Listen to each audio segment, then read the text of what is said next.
Hi everyone, very happy to be here. This is the first time that I come here in the INSEAD, so I'm very excited about it, and I really hope that I will leave you something today. Okay, before starting to speak about Unabravo, I would love to do with you some exercises about mental health. So I'm not here to annoy you, but I really want to interact with you. So I'm a psychologist, so I don't have your background. That's why I've never been here, I've never been in any other business school. I go today to do the speeches, but I never done this study. So, but something that is very good in being a psychologist for myself today is the fact that I know very in deep my market. So I had to learn all the rest, entrepreneurship, marketing, product, sales, everything, but I was very strong in my topic, in my subject, which is mental health and psychology. But before starting, I want to ask you, what's the mental health for you? If you want to tell a keyword or sentence about mental health. So what's the mental health for you? Unknown. Sorry? Unknown. Okay. To balance. Okay. Someone else? Peace. To have peace. Optimum brain functioning. Interesting. Nice. Healthy coping mechanisms. Very interesting. As determining holistic roles. Very good. I think the ability and the strength to handle, like, a wide range of challenging situations in a sustainable. Perfect.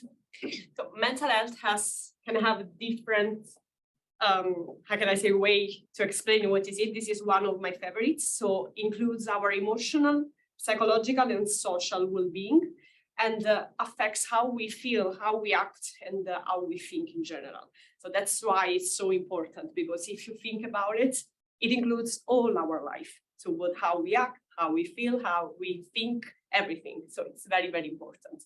And it's very important to remember that mental health, having a good mental health doesn't mean that you don't have any issue, any trouble, any illnesses. As someone of you said before, is how we manage and cope with the struggle of our life.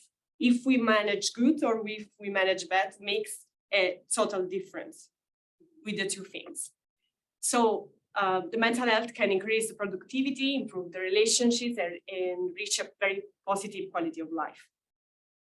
First exercise for you. Try to guess which one is wrong, which one is good. I will list to you 5 sentences. So, physical exercise can improve mental health. Is it true? Is it untrue? True. Mental health comes from our genes and biology. That's why it can improve a lot.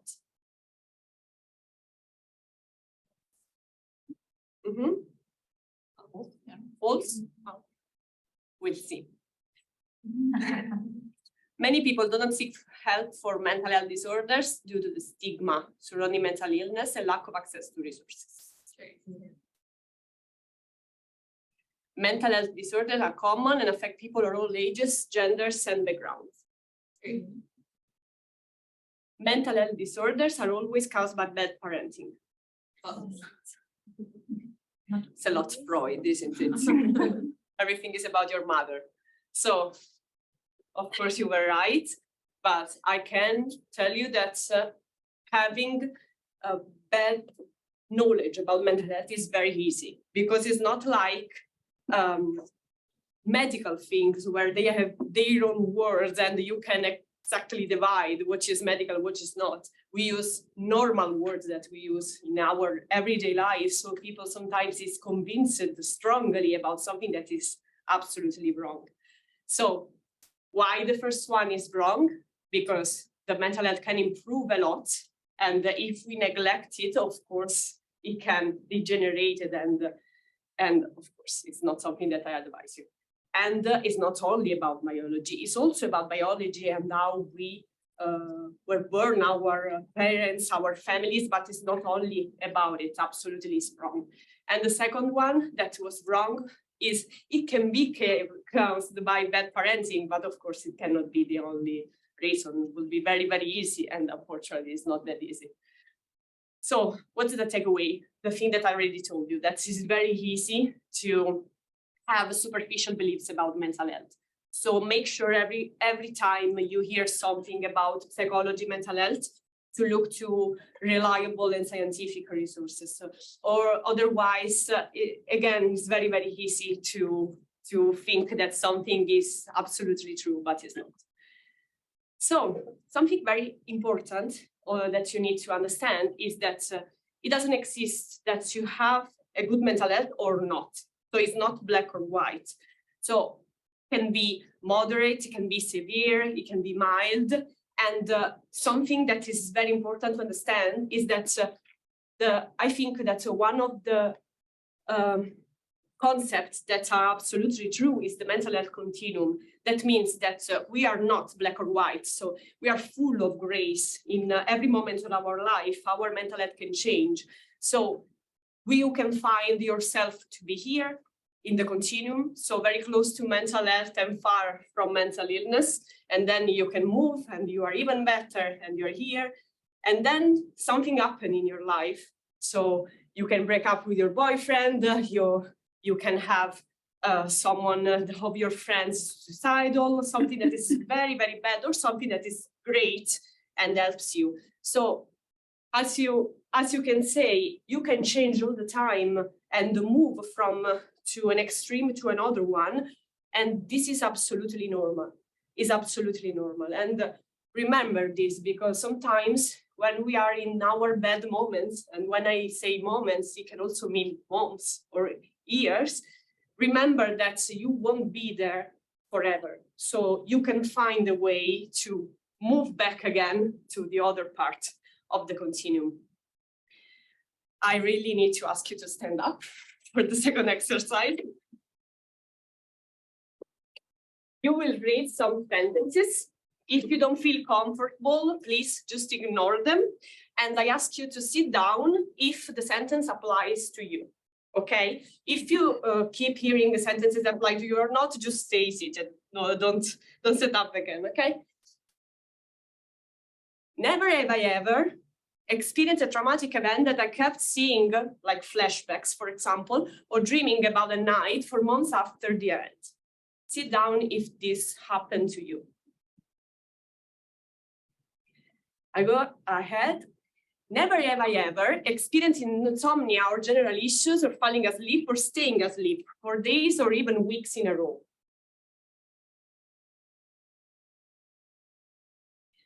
Never have I ever felt stressed for many weeks in a row, even months, also noticing that this affected my daily activities badly.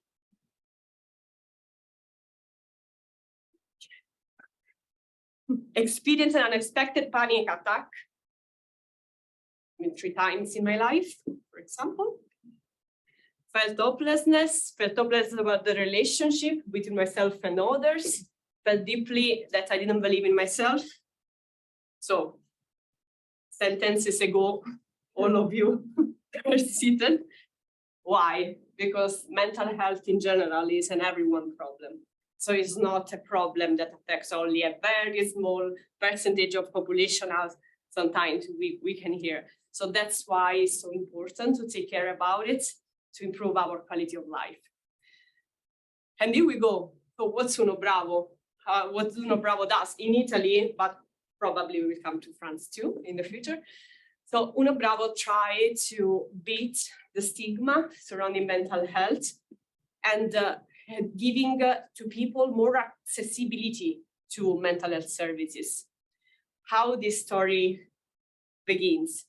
I graduated 7 years ago, I'm 30 now, and I moved to the UK to have a life experience, to move away from home. And as a psychologist, I was working in a psychiatric clinic, which I can tell you is not something that helps you to dream at night and make you feel very good. I was having a very bad rota, so timing that made me possible, that didn't make me possible to enjoy the relationship with my boyfriend, to go out. So I was very, very stressed. And I was sure that that was my job. So what can I do? And at the same time, I was not feeling that I was living the life that I wanted, and I didn't know how to do. And I was far away from my family, from my friends, because I moved abroad. Probably many of you can experience something similar. So I said, okay, even psychologists go to psychologists. So let me find the support for myself. But I found that there were never-ending waiting lists. So I couldn't find anyone that was able to accept me straight away there, or I was finding very high prices. So, okay, let me go to the private practices, but the pricing were very high, and I was newly graduated to the first experience of their life in the work. So I said, I thought, how can it be possible that a person that needs support for their mental health, that I remind you, we just say that is so important. So how can it be possible that if I'm not in my country having a normal rota where in the night or in the evening I can go to a psychology studio, how can it be possible that otherwise I can get the support I need? So it was 2016, more or less, and that's not where Unabravo was born, but was the beginning of the idea of there is a lack of accessibility to mental health. So Unabravo tried to solve many issues. That is accessibility, but at the same time, I didn't want a technology that just enabled the therapy, because of course, after the COVID-19 and in INSEAD, it's very easy to think about technology, but at that time in Italy, no one were doing online therapy. Again, no one. So I started to do it myself. I was a psychologist. So after a few months, I started to work as an online psychologist, self-employed. And after weeks, even not knowing anything about marketing, anything about product, anything about anything, I was having an agenda full of patients, which is something that in Italy is quite rare. Usually psychologists struggle to have enough patients. So I was very young. It was my first year of experience as a psychologist, and I had the agenda full of patients and said, okay, probably something is happening here, and it's something that no one is doing. It's crazy, isn't it? It's like this in many, many countries. Even today, there are no online psychological services. Probably I'm giving you some ideas for your next business. In that case, contact me.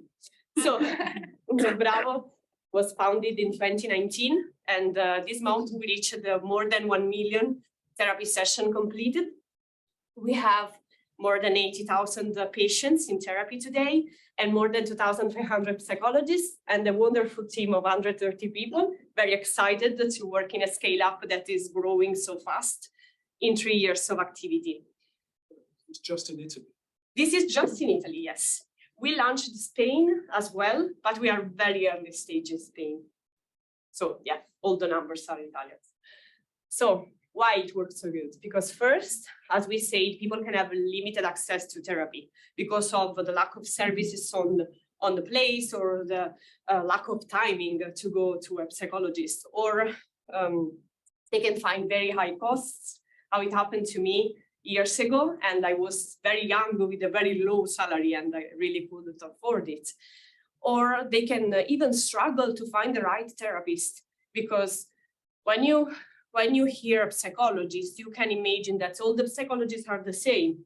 It's absolutely wrong, because every psychologist has a different therapeutic orientation, different experiences, everything is different. So even if your friend says, my psychologist is great, you should meet him, probably he will be great for you as well, but it is not 100% sure. And how can you know?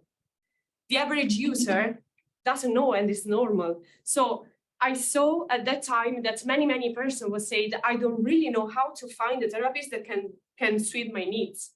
So my personal needs, my clinical needs, and my preferences as well, because I can feel more comfortable in speaking with a woman or a man, for example, a peer, or someone that is older than me. I say exactly what you do on Google. Okay, no, let me see that face. Oh, it's too young. Oh no, you know what? I prefer a woman. Let me change, let me go to another website.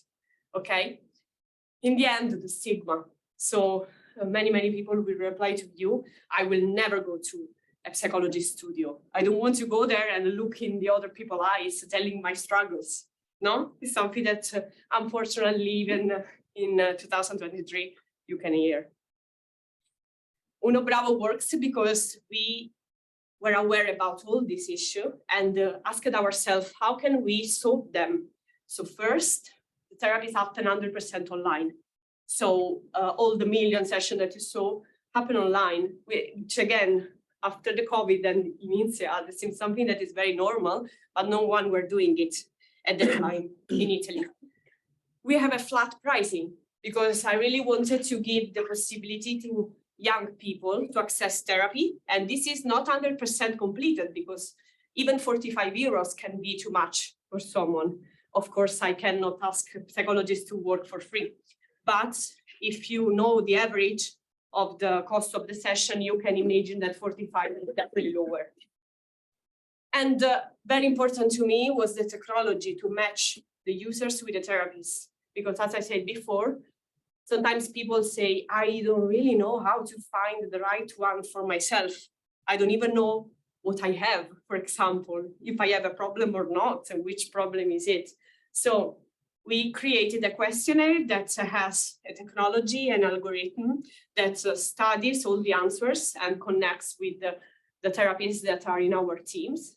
That, by the way, are selected by one, because again, we didn't want only a technology. We also wanted something like a virtual clinic. So I know that I can trust in my psychologists because they went through a selection path, so an hiring model. So not only I subscribe myself and I pay a fee, they don't pay a fee. And in the end, we managed to have a very flexible scheduling. So we do therapies in the weekends, we do therapies very late at night during the lunchtime. So every psychologist knows that part of our mission is to make this flexible because it makes it more possible. So we have therapies, I promise, even in Christmas times. We had 3 therapies in Christmas this year and 2 last year. So our obsession is the quality. I'm a psychologist after I became an entrepreneur. So for me, it was an obsession to understand how to put the quality on the technology, how to make sure that the patients will be happy with their therapist. And probably, you know that usually startups, scale-ups, base their growth on the founding rounds. You have to know that for the first 3 years, we didn't take any founding round. So we bootstrapped, and the only way that this was possible was the fact that the patients were so happy with us that they were referring Unabravo to other friends, other member of the families. So we managed to grow with very little money, and we took our first funding round last year during the summer after 3 years of 70 million from one of the biggest funds in the US. So again, about the quality. We select the therapist, we profile them to understand with the algorithm how to match with the patients and the right needs. And we offer them supervision, support, empowerment, education, because online therapy is something quite new, even if in other countries like the US, for example, it's 10 years that services like BetterHelp exist. That's not something that we invented, it's something that we brought to a new country. So we know that even if it's something new for those countries, it's something that needs to be improved.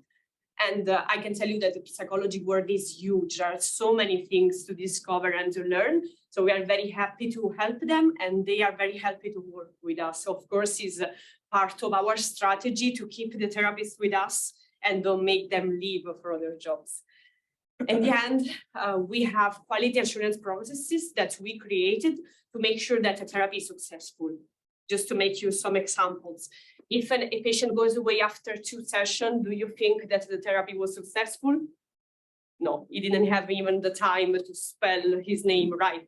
No, so or the therapists that start to drop many patients. Of course, can be something that is wrong, and the algorithm learns and stops to send other patients when he recognizes problems. This is very important to keep the quality very high, even scaling. Now we acquire 50 therapies per week.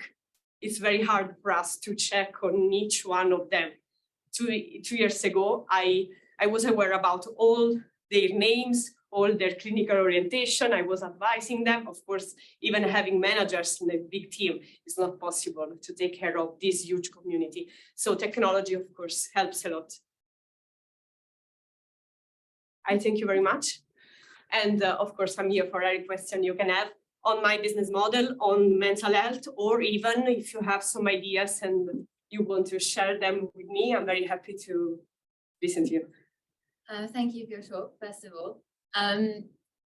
Sorry, just a quick reminder, if you could just speak louder so everyone on Zoom could also be sure to hear.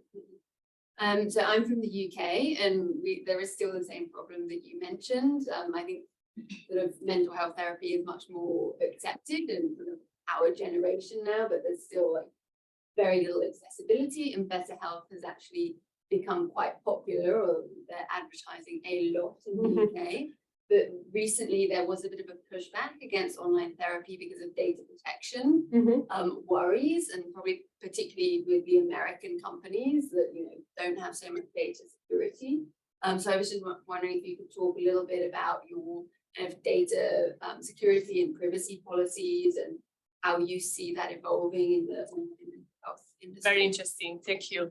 So just I repeat for, I don't know if it was heard, basically about the data security, because there are other services, for example, in the US that struggle to enter Europe and to stay in Europe because, of course, the laws are different. So as you said, for sure, with Better Health, the issue was the fact that they are American, they are not under the GDPR law. So in our case, of course, from day one, we took care to the clinical side and the data side, because even for single psychologists, it's very important, the data retention and the protection. So in our case, we are European, so it's easier for us to expand in other European countries. For example, we launched Spain and we need to readapt some words to Spanish, but the GDPR is exactly the same. So where the servers are, which laws used to control the data, the agreements with the therapists about the data shared, because they also see some data, not just the service. So it's a very important topic. In our case, we decided to expand to European country first because it will be easier for us. We are already under the GDPR law, and we will expand in other countries that accept the same thing, and we need to readapt in case in the country there are some specific law. It's harder when it's between other countries outside Europe and European country. In our case, Europeans are lucky that we are one of the, how can I say, more specific law of the world. So probably if you want to go from the UK to the US, is easier than the opposite, because they will need to change everything. The server where they base the platform, the data storage, probably the tools. For example, we avoid all the American tools, because even just if some data goes to American tool and then they come back to our product, it can be an issue. So it's very important to study these things with very good solicitors that are strong in data protection. So I understand absolutely. And the issue in the UK is that there are 20,000 therapists. So the NHS struggles to provide enough therapists to all the people that request it. As you said, there is not this huge stigma in the UK. I lived there for 6 years, so I were loving the way that people were speaking about mental health without this issue. In Italy, we have more than 100,000. In France, there are more than 100,000. So I don't really understand why in the UK they don't make more accessible the university to therapists, honestly. So I hope that I replied. Yes, thank you. Thank you so much for your super interesting sharing. I had two questions. One is, how do you ensure quality of your services and also retention of your therapists as you're scaling so rapidly? And second, what were some of the biggest challenges you faced when you were setting this up? Because I do see that you've just gone through a Series A funding. It's incredible. Were there any challenges in convincing investors on the potential take-up of this app? Interesting, thank you. So the first question is about the quality. We have, I would say, three main pillars to assure the quality. The first one is the selection of the therapists. So we have an internal clinical HR team, which is composed by other therapists, very good therapists. And we do application selection, filtering, and then interviews to all the therapists. So it's a huge job to think that to hire 50 therapists per week, which is the goal that we have now. We receive something like 200 applications that get screened, and we do something like 100 interviews per week. So we have a team that is dedicated only to this. This is the selection. The second part is the empowerment. So we have currently 43 team leaders, which are supervisors, which basically are very good therapists that had great performances with us, and we promoted them as team leaders. They supervise the session, they support the therapists in case they have issue, and they control the technology that checks on the KPIs as well.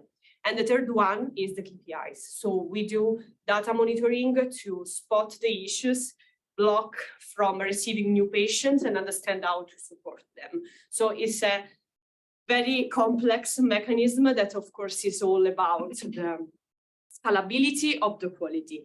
For sure, is not exactly the same quality of when we were 10. As I said, I was aware of the names of the therapists. I was speaking with them, same for the supervisors.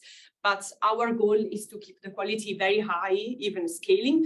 And we invested on these three pillars a lot. And of course, it means people controlling the things, developers creating the technology, and many, many other things. About the challenge, okay, the founding round was not the biggest challenge, because at that time we already had very strong attraction and metrics. So actually we brought more than one founder to give us a term sheet, and we were very sexy at their eyes. So I will always advise the others, even with small numbers, you don't need 1 million session to be sexy to the investor's eyes, but even with small numbers to have a solid traction. So to show month by month that you are growing, even with small numbers, you give the perception or a lower risk to them. And in this moment of the market is even more important than 2 years ago. So if I have to think about the challenges, probably the challenge is to be in a market where the technology and innovation is not the king of the market. And usually people don't believe that you can really scale so fast, and you don't have the resources around you, which is not only money, it's even other entrepreneur, a network of entrepreneurs that can support you and help you. So you feel alone lots of time, if I have to think about the biggest challenge. You're welcome. Hi there, thanks so much for sharing. My name is Hugo, I'm from Australia. Just wondering what the kind of customer segments are like. Is it pretty even across age groups? And for those different segments, how, what the best way of accessing them is, given that it's like a purely online service? Mm-hmm. Sure. Basically, being a digital service, mostly they are all people that are very digitalized. So 20 and 40, but we see, of course, that by the years that go ahead, we can see that it is moving. So we have also 43, 44, but we also have teenagers, of course. So with the teenagers, it's more a bureaucracy problem, because there are more, how can I say, layers before arriving to therapy, because the parents have to agree, and we need a proof of the agreement. Sometimes the teenagers just don't want to share their struggles with the parents and stuff. So I would say that the teenagers of today will be the target of tomorrow, but we have this issue with the bureaucracy right now. So this is the main target. And we reach them mainly with digital marketing. So we are a B2C project. So we sponsorize a lot on social media, with influencer marketing. Lately, we started with television as well. So we see that the target is modifying a little, but the digitalized people are stay the main target for us. Thank you. Thank you for your presentation. I had two questions. One is, so you're mainly in Italy. So I guess that, are you actually following the rules or the protocols that are used in Italy? And I guess that all the psychologists are more in Italian fluent. Now you're planning to go to Spain, so it will be a different set of psychologists. But I was wondering if you have an Italian person who is based in Spain would like to use your, how do you see that in the future? Because Spain, now you are in one country, but you're expanding. It's easier when people abroad have the residence in Italy. So we already have now Italians that are everywhere because they can still have some benefits from the residence in Italy. It's harder when we are speaking about, for example, an Italian speaking person that doesn't have an Italian residence. So we try to divide these two things for now, because unfortunately there are no clear regulations about not products, but services that are fully online. So we are trying to divide the things and understand if we can help. The majority of them, of course, is Italian or Italian abroad that have the residence in Italy. With the Spanish, of course, one of the hardest things for us to launch in new markets is the compliance. So we need to study what compliance means in the new market, and the same thing for the data. Luckily, in Europe is not that far away, country by country. Of course, it's not exactly the same. So, for example, Spain has a bureaucracy that is less specific than the Italian one. So it was the best country for us to start with because it was easier. It doesn't mean that when you want to expand, it has to be easier. It means that can be smart to start from the easiest country and then go to countries where the regulations are very different. The data policy is totally different because you need to rebuild so many things. And it means money, investment, time, resources. So we already launched Spain, so we are already there, and we have something like 40 psychologists, so very, very small compared to Italy. But we, of course, are working on the compliance regulation. We are creating now the subsidiary in Spain to be able to start to scale. Up to now, I will say that we are validating the market, and now we think that it makes sense to start to invest more, and we are setting up everything, of course, with lawyers that will help us with compliance regulation as well. But I was wondering also in terms of how does it work, because I guess in each country it's different. The protocol, for example, when you go and see a therapist, generally you say, okay, then we're going to have sessions every 2 weeks or every month, or how many sessions. So I was wondering if it's the same system, if it would be face-to-face, or because they could be also a tool for people to consume lots of sessions. I don't know, some kind of guidelines. We didn't, because it was not needed for Spain and Italy. So in Italy, it's very, very free because psychologists are the first to say, I can't know how many sessions you need to do to feel better and to solve your issue. In other countries where the sessions are covered by insurances or companies, of course, they need the number, but it's something that is a lot country-based. So it's about studying the new market, understanding which are the regulation, even in terms of does the health service covers for the session? Can we partner with them? How many sessions we can do? And what about the session after them? Can we continue asking the patient to pay for them? So it really depends on the market. Spain and Italy are very similar with this. I know that France will start to be different, for example, but it's a lot about not having a playbook, because with this part, it's impossible to have a playbook because every country has a different regulation. For example, in Germany, all the medical services are covered by insurances. So without insurances and partnership with insurances, probably it doesn't make any sense even to try with an out-of-pocket model, which is the one that in Italy works very good, because even without Unabravo, the private practice are the ones that are the more used in the country. In Spain, it's half and half, insurances and also out-of-pocket. So we started with the out-of-pocket thing, and we will, of course, go for partnering with insurances, and then we will need to understand how many sessions we can cover, and then create protocols in that country. That's the hardest part for the internationalization, because it's definitely easier to translate the platform and to translate the marketing. Just need to translate it or readapt with the cultural-based things. The regulations, the practice, clinical practice, of course, is the hardest part. And it needs to be studied country by country. We have a few questions. Sorry, we have a few questions on Zoom as well, if I can ask really quick. So Marta is asking if you could share your thoughts on the role that technology plays in addressing mental health in workplaces.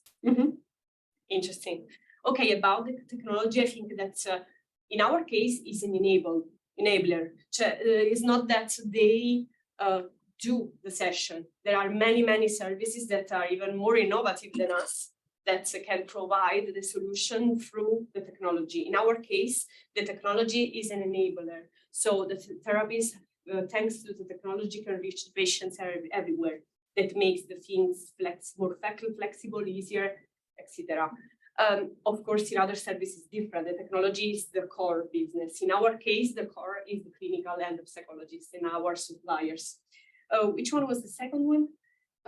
If you can maybe talk about how you think companies or workplaces can address mental health using. Absolutely interesting. We started to offer the B2B services as well. So partnering up with the companies that are willing to offer our service to their employees.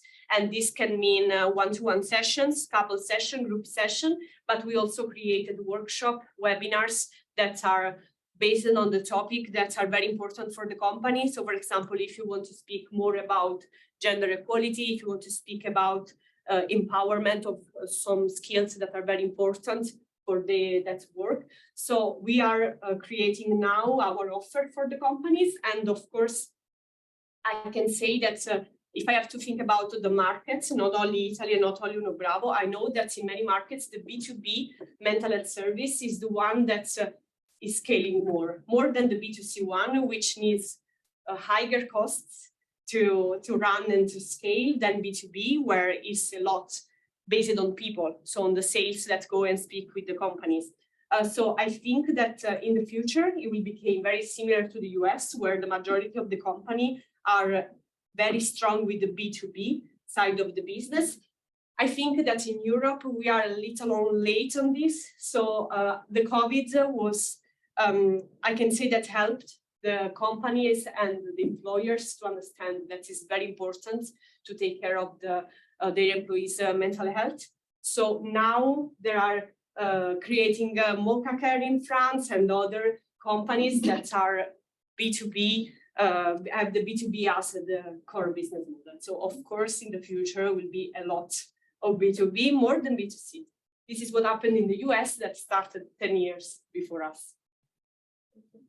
A quick question related to that. How have you found trying to we're not convinced, I don't think businesses need convincing, but really trying to illustrate that it is their responsibility in a way, or it's in their remit to provide this kind of service? Has that been difficult or relatively easy? In our case, the B2C helped us because we became famous in the country with the B2C. So even only the fact that we have been invited to many conferences, to many events, is easier to reach all the companies in the room and speak about the importance of mental health in the workplaces. So we receive a lot of inbound requests after those events. So if I have to think about a company that wants to start tomorrow, so without having awareness about the brand, about the story of the company, probably will be slower and harder than in our case. In our case, the B2C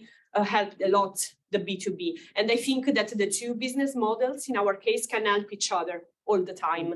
But if you want to start with the B2B straight away, but even with the B2C one, of course, you will struggle a little. You won't receive so much inbound in a short time. We are lucky that we now are so known in Italy that we receive a lot of inbound, so much that we didn't even start to look for companies ourselves. You had a question. I just wanted to hear your thoughts on, in this era where we talk a lot about also telemedicine. Yeah. So what are your thoughts on that? Do you think that this is again a brand new market, virtual consultation with general practitioners and things like that? I mean, your model seems to fit into that too. So what are your thoughts about expanding this into real telemedicine consultation, virtual consultation? In our case, we see the value of being very vertical on the mental health. So in our strategy, we don't have to become generalists. If you think about Doctolib here or Doc Planner in the rest of Europe, there are very giants of the telehealth that are already scaled in different timing. I think that our users see the value of a service that specializes in something. Again, I look a lot to the US market because I think that is more futuristic than us, so I can see a window on what can happen in few times. I think that there they started to specialize more and more. So even mental health is not that common that you see new startups about mental health. You can find new startups about drug addictions, for example. So something that is very, very peculiar in the space. So I think that the new entrepreneur have to go more specific than generalistic, because otherwise will be harder. I'm not saying you to not do it, but in general, I think that the telemedicine of the future, it will be more specific based and not generalistic, because otherwise you need to fight against a Doctolib, the planner, in Italy, Mio Dottore, which are already giants. That is not impossible, but very hard.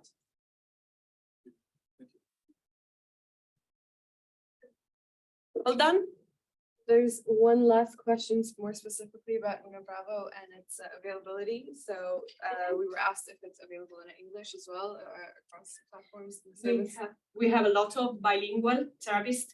So it happens that, for example, for couple therapists with people that have a partner which is not Italian speaking, we offer the therapies in other languages because we have the bilinguals. In English in the future, I really hope that we will have the service that will be English speaking 100%. For now, we are concentrating on the Spanish one. Thank you very much to everyone. Thank you.